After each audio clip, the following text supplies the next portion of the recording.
These are just some ideas of how we could begin to rebuild America following the devastation of the coronavirus.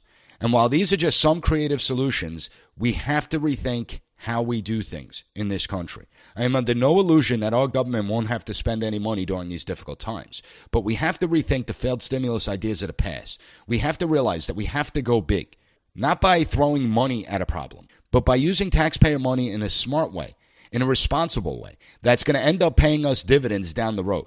And once this crisis passes, we're going to have to reevaluate all the budgets that exist, including the federal, state, and local budgets. We have to begin to get our fiscal house in order, which means finding a way to cut spending.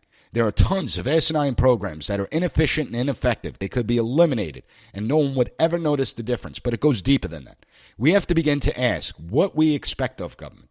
If we continue to place every burden our society faces, if we continue to place all those burdens and ask government to solve those problems, if that's what we're requiring, well, we're going to spend ourselves into oblivion, and the problems are going to persist. I guarantee you.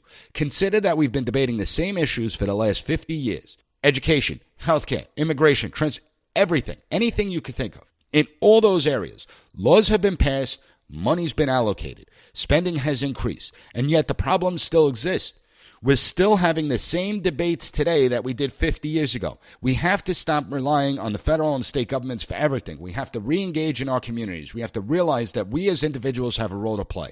We have to rebuild the notion of self-reliance and civic engagement in this country. And the only way to create a more powerful United States going forward is that we the people, have to take ownership and cannot rely on government for every little thing. If we do rely on government, we're going to bankrupt our kids' futures. If we start to take ownership, if we start to have civic engagement, then the future is bright for the United States. We will emerge from this more powerful and stronger than ever.